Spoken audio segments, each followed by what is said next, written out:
সবাই কেমন আছো? তো আজকে অনেকদিন পর আমি আরেকটা লেকচার নিয়ে আসলাম। আজকে আমরা কথা বলবো, আজকে আমরা আলোচনা করব ডক্টর ফস্টাস এই ড্রামাটার উপরে। তো আমাদের আলোচনা শুরুর আগে একটা কথা বলে নিই। তোমরা অনেকেই লিটারেচার এক্সপ্রেস আমাদের এই ওয়েবসাইটটাতে ঢুকতে গিয়ে যে সমস্যাটা ফেস করো সেটা হলো এক্সপ্রেস এর শেষে তোমরা এসটা ডাবল দিয়ে দাও, অর্থাৎ ডাবল এস দিয়ে দাও। তো এই বিষয়টা তোমরা খেয়াল রাখবে যে আমাদের লিটারেচার এক্সপ্রেস এই স্পেলিংটার শেষে, এই বানানটার শেষে ডাবল এস নেই, ঠিক আছে? আমাদের একটা এস আছে। তো এই কারণে তোমরা অনেকে ভিডিওতে কমেন্ট করে থাকো যে আমি ওয়েবসাইটে ঢুকতে পারছি না, বিভিন্ন বিষয়। তো তোমরা যদি এই বিষয়টা একটু খেয়াল করে ওয়েবসাইটে ব্রাউজ করো তাহলে খুব সহজেই ঢুকতে পারবে এবং যে নোটস গুলো আছে সেখান থেকে কালেক্ট করতে পারবে। তো তোমাদের সুবিধার্থে আমি আমাদের ওয়েবসাইটের লিংক একটু বড় করে স্ক্রিনে দিয়ে দিচ্ছি যাতে করে বুঝতে পারো। প্রথমে বলে নিয়েছি আমাদের আজকের আলোচনার বিষয় ডক্টর ফস্টাস। ডক্টর ফস্টাস লিখেছেন ক্রিস্টোফার মার্লো। ক্রিস্টোফার মার্লোর লাইফ ডিউরেশনটা আমি বলছি 1564 to 1593। আর এই ডক্টর ফস্টাস এটা আসলে কত সালে লেখা হয়েছে এই বিষয়টা নিয়ে একটু কন্ট্রোভার্সি আছে, তবে খুব সম্ভবত এটা মনে করা হয় যে ডক্টর ফস্টাস লেখা হয়েছে 1592 তে। এবং এর যে কনটেক্সট সেটা হলো জার্মানির অ্যানোনিমাস একটা রাইটিংস আছে, লিটারারি ওয়ার্কস আছে যেটার নাম হলো হিস্টোরিয়া ফর ডি ইয়োহা ফস্টেইন। তো এটা আসলে জার্মান ভাষায় লেখা এবং 1592 তে এটা ট্রান্সলেট করা হয় ইংরেজিতে এবং খুব সম্ভবত মনে করা হয় যে ক্রিস্টোফার মার্লো তার ডক্টর ফস্টাসের যে প্লট, এই প্লটটা তিনি এখান থেকেই নিয়েছিলেন। আরেকটা বিষয় আসলে যেটা না বললে নয় সেটা হলো ডক্টর ফস্টাস এইটা এই প্লেটার পুরো নাম আছে আর কি, এটা তো সংক্ষিপ্ত রূপ ডক্টর ফস্টাস, এবং এই পুরো নামটা হলো the tragic history of life and death of doctor Faustus. এটা হলো পুরো নাম, ঠিক আছে? তো আমরা এই আমাদের লেকচারটাকে একটা প্লের উপরে আমরা যে লেকচারটা দিব সেটাকে আমরা দুই ভাগে ভাগ করে দেব। প্রথমে আমাদের থাকবে থিম থাকবে, ক্যারেক্টার্স থাকবে, কনটেক্সট ব্যাকগ্রাউন্ড থাকবে এবং সেটিংস থাকবে, এবং পরবর্তী পার্টে আমরা এই ড্রামাটার ক্রিটিক্যাল সামারি নিয়ে আলোচনা করব। ডক্টর ফস্টাস এই প্লেটার সেটিংকে দুইটা ক্যাটাগরিতে ভাগ করা যায়। প্রথমত মেজর সেটিং। মেজর সেটিংটা হলো মেডিয়েভাল উইটেনবার্গ জার্মানি, এবং মাইনর অনেকগুলো সেটিংস আছে। ডক্টর ফস্টাস যখন এক্সট্রিম পাওয়ার পান তারপরে তিনি তার পাওয়ার শো করার জন্য বিভিন্ন জায়গায় ভ্রমণ করেছিলেন। তো সেগুলোর মধ্যে আছে papal palace in Rome, court and kingdom of Carolus, king of Spain and holy Roman empire. তো এই হলো সেটিং। ডক্টর ফস্টাস মূলত লেখা হয়েছে কয়েকটি থিম নিয়ে। তার মধ্যে মেইন যে থিম সেটা হলো সিন, রিডেম্পশন অ্যান্ড ড্যামনেশন, ঠিক আছে? তো সিন, রিডেম্পশন, ড্যামনেশন বলতে আসলে এখানে দেখানো হয়েছে যে একজন মানুষ কিভাবে পাপের দিকে ধাবিত হয় এবং একটা নির্দিষ্ট সময়ে অতিবাহিত হওয়ার পরে তার পাপ কর্মের যে একটা অনুশোচনা সেটা সে কিভাবে ভোগ করে বা তার ভেতরে কিভাবে এই বিষয়টা আসে যে আমি অনেক পাপ করে ফেলেছি, এবং সেই যন্ত্রণাটা কিভাবে তাকে কুরে কুরে খায় এবং সর্বশেষ পরিস্থিতি তার মানে কোন পর্যায়ে গিয়ে দাঁড়ায় সেই বিষয়টা এখানে দেখানো হয়েছে। এটা যদি আমরা ডক্টর ফস্টাস এই প্লেটাতে কম্পেয়ার করতে যাই তাহলে প্রথমে দেখতে পাবো যে ফস্টাস কিন্তু ভালো ছিল, অর্থাৎ ভালো লাইফস্টাইল লিড করতো, সে একজন স্কলার, কিন্তু তার ব্ল্যাক আর্ট অফ নিক্রোমেন্সির কারণে সে তার সোলটাকে মেফিস্টোফেলিসের মাধ্যমে লুসিফারের কাছে বিক্রি করে দেয় 24 বছরের জন্য, এবং তার পরিবর্তে সে extreme power and super power in the world, অর্থাৎ সে পৃথিবীতে চরম ক্ষমতার অধিকারী হয় এবং তার ক্ষমতা প্রদর্শন করে, বিভিন্ন পাপ কাজ করে, এবং সর্বশেষ যখন তার 24 বছরের জীবন শেষ হয়ে আসে তখন সে আসলে বুঝতে পারে যে আমি কি করলাম বা এটা আমার করা উচিত হয়নি, এবং সর্বশেষ তার যে ট্র্যাজিক সিচুয়েশন মানে সে মৃত্যুবরণ করে। তো এটা দেখানো হয়েছে এই থিমটার মাধ্যমে, যে sin, redemption and damnation. Next যে থিমটা সেটা হলো the conflict between medieval and renaissance values, অর্থাৎ ওই সময় যে মানে মিডিয়েভাল যে ভ্যালু বা মিডিয়েভাল যে এলিমেন্টস গুলো সেগুলো কিন্তু আস্তে আস্তে মানে মুছে যাচ্ছিল এবং রেনেসান্সের দ্বারা সেগুলো প্রতিস্থাপিত হচ্ছিল। তো ওই সময় একটা কনফ্লিক্টিং সিচুয়েশন তৈরি হয়েছিল, যেটাকে এই ডক্টর ফস্টাস এই প্লেটার মাধ্যমে তুলে ধরা হয়েছে। এখানে এই বিষয়টা এমনভাবে তুলে ধরা হয়েছে যে ফস্টাস কিন্তু যে মিডিয়েভাল ভ্যালু সেগুলোকে আসলে সে ইগনোর করতে থাকে এবং রেনেসান্স যে বিষয়গুলো সেগুলোকে সে অ্যাকসেপ্ট করতে থাকে। এই টপিকটার মাধ্যমে এভাবে conflict between renaissance and medieval values এই বিষয়টা দেখানো হয়েছে। তো conflict between medieval and renaissance values এই বিষয়টা যদি আমরা দেখতে যাই, তাহলে আমরা প্রথমে এই প্লেটার প্রথমে দেখতে পাবো যে ফস্টাস কিন্তু একজন স্কলার ছিলেন, তার বিভিন্ন বিষয়ে তার পাণ্ডিত্য ছিল, বিভিন্ন বিষয়ে তিনি মানে অফুরন্ত জ্ঞান অর্জন করেছেন।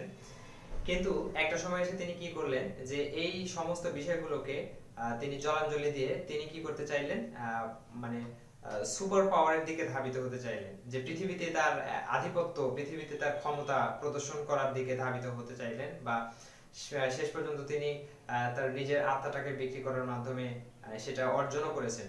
তো এই বিষয়টা এই মিডিয়েভাল অ্যান্ড রেনেসান্স ভ্যালুস এই বিষয়টা এটাকে আসলে রিফ্লেক্ট করে, যে মিডিয়েভাল ভ্যালুসটা ছিল যে মানুষের সেলফ স্যাটিসফ্যাকশন, মোরালিটি এই বিষয়গুলো ছিল মানুষের মধ্যে। কিন্তু মিডিয়েভাল এলিমেন্টস গুলো যখন রেনেসান্সের দ্বারা প্রতিস্থাপিত হতে থাকে, তখন মানুষের মধ্যে আসলে এই মোরালিটি বিষয়টা আস্তে আস্তে উঠে যেতে থাকে। তখন তারা পৃথিবীতে শুধু ক্ষমতা, সম্পদ, সম্মান এগুলোর প্রতি তারা আকৃষ্ট হতে থাকে। তো এটা আমরা ডক্টর ফস্টাসের ভিতরে দেখতে পাবো, যে তিনি কিভাবে তার জ্ঞান বা তার জ্ঞান গরিমাময় লাইফকে বিসর্জন দেওয়ার মাধ্যমে তিনি পৃথিবীতে তার ক্ষমতা প্রদর্শন করেছেন এবং শেষ পর্যন্ত তার কি পরিণতি হয়েছে। তো সেটা আমরা দেখতে পাই। এজন্য এই conflict between medieval and renaissance values এটাকে আরেকটা থিম হিসেবে গণ্য করা হয়। এবং লাস্ট যে থিম এখানে তুলে ধরা হয়েছে সেটা হলো পাওয়ার অ্যাজ এ কারাপ্টিং ইনফ্লুয়েন্স। ঠিক আছে, তো এটা দ্বারা বোঝাচ্ছে যে মানুষ কিভাবে তার ক্ষমতা বলে, অর্থাৎ যখন একজন মানুষ সর্বোচ্চ ক্ষমতা পায় তখন সে কিভাবে এই ক্ষমতাটার অপব্যবহারের মাধ্যমে বিভিন্ন করাপশনে জড়িয়ে পড়ে, বিভিন্ন খারাপ কাজে জড়িয়ে পড়ে, সেটাকে এই প্লেটার মাধ্যমে তুলে ধরা হয়েছে। তো এই হলো থিম। এবার আমরা কথা বলবো ডক্টর ফস্টাস এই প্লেটার ক্যারেক্টার গুলো নিয়ে। তো যে ক্যারেক্টারটা প্রথমে আসে সেটা হলো ডক্টর ফস্টাস। তার সম্পর্কে আমরা অলরেডি জানি, তারপর আমি একটু বলতে চাই। সেটা হলো ডক্টর ফস্টাস ছিলেন একজন জার্মান স্কলার। তার বিভিন্ন বিষয়ে জ্ঞান ছিল, অগাধ জ্ঞান গরিমার অধিকারী ছিলেন তিনি। যেমন ফিজিক্স, হিস্ট্রি, ফিলোসফি, থিওলজি এই বিষয়গুলোতে তিনি গভীর জ্ঞানের অধিকারী ছিলেন। এবং তিনি একটা সময় কি করলেন, এই জ্ঞান অর্জনের পরে যখন তিনি মানসিকভাবে শান্তি পেলেন না, তখন তিনি তার দুইজন বন্ধুর মাধ্যমে ব্ল্যাক আর্ট অফ নিক্রোমেন্সি চর্চার একটা সিদ্ধান্ত নেন এবং শেষ পর্যন্ত তিনি সেটা করেছিলেন, যার মাধ্যমে তিনি তার আত্মাকে লুসিফারের কাছে মেফিস্টোফেলিসের মাধ্যমে 24 বছরের জন্য বিক্রি করার বিনিময়ে তিনি পৃথিবীতে সর্বোচ্চ ক্ষমতার অধিকারী হয়েছিলেন, যেটা তাকে পরবর্তীতে তার ট্র্যাজিক ডেথে পৌঁছাতে আর কি ইনস্টিগেট করে। তো পরবর্তী যে ক্যারেক্টার সেটা হলো ভেলডেস অ্যান্ড কর্নেলিয়াস। ভেলডেস অ্যান্ড কর্নেলিয়াস হলো ডক্টর ফস্টাসের দুইজন ম্যাজিশিয়ান বন্ধু। ডক্টর ফস্টাস যখন প্রথমত ব্ল্যাক আর্ট প্র্যাকটিসের যে সিদ্ধান্ত নেন বা এই কথাটা চিন্তা করেন, তারপরে তিনি তার এই দুই বন্ধুকে ডাকেন এই বিষয়ে তাকে হেল্প করার জন্য। তো পরবর্তীতে তার এই দুই বন্ধু ভেলডেস অ্যান্ড কর্নেলিয়াস তাকে ব্ল্যাক আর্ট প্র্যাকটিসে সহযোগিতা করে।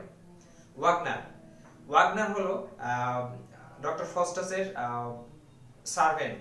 ঠিক আছে, যখন ডক্টর ফস্টাস তার বিভিন্ন বিষয়ে পাণ্ডিত্য অর্জনের ক্ষেত্রে তিনি সাধনা করতেন বা তার জ্ঞান চর্চা করতেন, তখন পর্যন্ত ওয়াগনার কিন্তু তার ডক্টর ফস্টাসের সার্ভেন্ট ছিল। পরবর্তীতে যদিও ওয়াগনারের পরিবর্তে সার্ভেন্ট হিসেবে ওয়াগনারের স্থলাভিষিক্ত হন মেফিস্টোফেলিস। নেক্সট ক্যারেক্টার হলো লুসিফার। লুসিফার হলো শয়তানের রাজ্যের প্রিন্স, ঠিক আছে, অর্থাৎ দ্য প্রিন্স অফ হেল। তো ডক্টর ফস্টাস লুসিফারের কাছেই তার আত্মাকে বিক্রি করেছিলেন 24 বছরের জন্য, এবং তার বিনিময়ে তিনি পেয়েছিলেন এই পৃথিবীতে সুখ শান্তি এবং সর্বোচ্চ ক্ষমতা। মেফিস্টোফেলিস এই ক্যারেক্টারগুলোর মধ্যে অনেক অন্যতম একটা গুরুত্বপূর্ণ ক্যারেক্টার। ডক্টর ফস্টাস যতটুকু মোটিভেট হয়েছেন সেটার মূল কারণ হলো মেফিস্টোফেলিস। ডক্টর ফস্টাস যখন কন্ট্রাক্ট সাইন করেন সেখানে মাধ্যম হিসেবে ছিল মেফিস্টোফেলিস। ইভেন যখন তিনি এই ব্ল্যাক আর্ট প্র্যাকটিসের কথা চিন্তা করেন তখন তার মনের ভিতরে যখন good angel and evil Angel যখন তার ভিতরে একটা কনফ্লিক্টিং সিচুয়েশন ক্রিয়েট করে, তখন কিন্তু আসলে মেফিস্টোফেলিস তাকে ইনস্টিগেট করেন যে তার আত্মাটাকে বিক্রি করে দেওয়ার জন্য এবং পৃথিবীতে সর্বোচ্চ ক্ষমতার অধিকারী হওয়ার জন্য। Even old man, another character, old man যখন তাকে আসলে এই বিষয়গুলো থেকে বিরত থাকতে বলেন, বা যখন হেলেনকে তিনি ডাকতে যান, তখন ওল্ড ম্যান যখন ফস্টাসকে বলেন যে তুমি হেলেনকে না ডেকে তুমি যীশু খ্রিস্টের যে করুণা, যীশু খ্রিস্টের যে দয়া, সেটার অনুসন্ধান করো, তখন আসলে মেফিস্টোফেলিস ডক্টর ফস্টাসকে হুমকি দেন যে তুমি যদি এটা করার সাহস করো তাহলে কি করব, আমি তোমাকে মেরে ফেলবো। তো এই বিভিন্ন কারণে আসলে মেফিস্টোফেলিস মানে একটা অন্যতম গুরুত্বপূর্ণ ক্যারেক্টার। এবং মেফিস্টোফেলিস কিন্তু ডক্টর ফস্টাসের এই আত্মা বিক্রির শুরু থেকে পরবর্তী 24 বছর পর্যন্ত মেফিস্টোফেলিস ছিলেন ডক্টর ফস্টাসের একনিষ্ঠ সহযোগী, এবং প্রত্যেকটা বিষয়ে কিন্তু মেফিস্টোফেলিস ডক্টর ফস্টাসকে সহযোগিতা করেছেন। এবং নেক্সট আরেকটা ক্যারেক্টার হলো হেলেন। যদিও হেলেন এই ক্যারেক্টারটা ডক্টর ফস্টাসের সাথে সরাসরি সংযুক্ত নয়, তবুও শেষের যে ফাইনাল সিনে সেখানে কিন্তু ডক্টর ফস্টাস তার মৃত্যুসজ্জায় হেলেনকে তার প্যারামাউর হিসেবে, তার প্রণয়িনী হিসেবে পেতে চায়, এবং হেলেনকে পাওয়ার পরে সে কিন্তু তাকে কিস করে, এবং সে হেলেনকে এটা বলে যে O sweet Helen, make me immortal with your kiss, অর্থাৎ হেলেনের চুমুর মাধ্যমে সে নিজেকে অমর করতে চায়। এখানে হেলেন ছিল আর কি ওই সময়ে গ্রিক মিথোলজির লিডা এর কন্যা। গ্রিক মিথোলজিতে জিউস যখন রাজহংস বা হাঁস সেজে লিডাকে ধর্ষণ করার পরে এই জিউস এবং লিডা এর মানে দুইজনের সম্মিলনের বা মিলনের ফলাফল হিসেবে লিডা 2টি ডিম পারে, এবং এই 2টি ডিমের মধ্যে কিন্তু একটা ডিম থেকে হেলেনের উৎপত্তি হয়। অর্থাৎ লিডা যে 2জন সন্তানের জন্মদান করে তার ডিমের মাধ্যমে, তার একটি হলো হেলেন, এবং পরবর্তীতে হেলেনকে কেন্দ্র করেই আসলে ট্রয় নগরীর যে ধ্বংস এটা মানে সম্ভব হয়, অর্থাৎ ট্রয় নগরীর ধ্বংসের পিছনে হেলেন দায়ী, এটা তোমরা সবাই জানো। তো এখানে আসলে হেলেনকে উপস্থাপন করা হয়েছে the most beautiful lady or attraction for beauty, এই টার্মটাকে তুলে ধরার জন্য। এবং সর্বশেষ যে 2টা ক্যারেক্টার, আসলে এই 2টাকে ক্যারেক্টার বলা যায় না, good angel and evil angel. Good angel and evil angel এই 2টা স্পিরিট বা এই 2টা বিষয় আসলে reflection of doctor Faustus soul and the bad side and good side of Dr. Faustus। অর্থাৎ ডক্টর ফস্টাস যখনই কোনো একটা বিষয়ে ফাইনাল সিদ্ধান্ত নিতে যান, উদাহরণস্বরূপ বলা যায় যে যখন তিনি ব্ল্যাক আর্ট চর্চা করার কথা ভাবেন বা সিদ্ধান্ত নিতে যান, তখন কিন্তু তার মনের মধ্যে গুড অ্যাঞ্জেল অ্যান্ড এভিল অ্যাঞ্জেলের উৎপত্তি ঘটে। এবং এই গুড অ্যাঞ্জেল এবং এভিল অ্যাঞ্জেল কি করে, গুড অ্যাঞ্জেল বলে যে না, তুমি এখানে যেও না, এখানে তোমার ধ্বংস অনিবার্য, তুমি এখানে ধ্বংস হয়ে যাবে এবং এটা তোমার জন্য অভিশাপ স্বরূপ।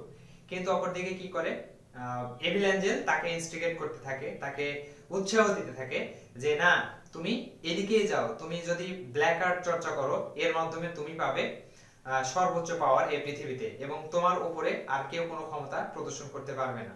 পরবর্তীতে ডক্টর ফস্টাস যখন তার ব্লাড দিয়ে কন্ট্রাক্ট সাইন করে মেফিস্টোফেলিসের সামনে, তখন কিন্তু তার পরপরই আবার এই good angel and evil angel এই দুইটার উৎপত্তি হয়। এবং গুড অ্যাঞ্জেল কি বলে যে গড ইজ কাইন্ড, অর্থাৎ সে ফস্টাসকে এটা বোঝাতে চায় যে ঈশ্বর দয়াময়, ঈশ্বর তোমাকে অবশ্যই ক্ষমা করবেন যদি তুমি কি করো, ক্ষমা প্রার্থনা করো, যদি তুমি অনুতপ্ত হও। কিন্তু অপরদিকে এভিল অ্যাঞ্জেল কি করে যে এরকম বলে যে ফস্টাস কখনো অনুতপ্ত হয় না, বা ফস্টাস কখনো সরীসৃপ প্রাণীর মতো মাথা নিচু করে না বা নিজেকে নিচু করবে না। তো এই বিষয়গুলো আসলে গুড অ্যাঞ্জেল এবং এভিল অ্যাঞ্জেল তুলে ধরে। এবং আগে বলেছি যে গুড অ্যাঞ্জেল এবং এভিল অ্যাঞ্জেল প্রকৃতপক্ষে ডক্টর ফস্টাসের সোল এর, অর্থাৎ তার মনের গুড সাইড এন্ড ব্যাড সাইডটাকে রিফ্লেক্ট করে। সো এই ছিল আমাদের আজকের ভিডিও। তো কেমন লাগলো অবশ্যই জানাবে, এবং আমরা পরবর্তী লেকচারে এর দ্বিতীয় পার্টটা তোমাদের সাথে শেয়ার করব। তো দ্বিতীয় পার্টে থাকবে ক্রিটিক্যাল সামারি। আর হ্যাঁ, অবশ্যই তোমরা আমাদের চ্যানেলে যদি সাবস্ক্রাইব করে না থাকো সাবস্ক্রাইব করবে, এবং যদি তুমি সাবস্ক্রাইব করে থাকো তো থ্যাঙ্কস। আর ভিডিওটা তোমার বন্ধুদের সাথে শেয়ার করবে যাতে করে তারা এই ভিডিও থেকে উপকৃত হতে পারে। আমাদের সাথেই থাকবে পরবর্তী ভিডিওগুলো দেখার জন্য। Thank you very much.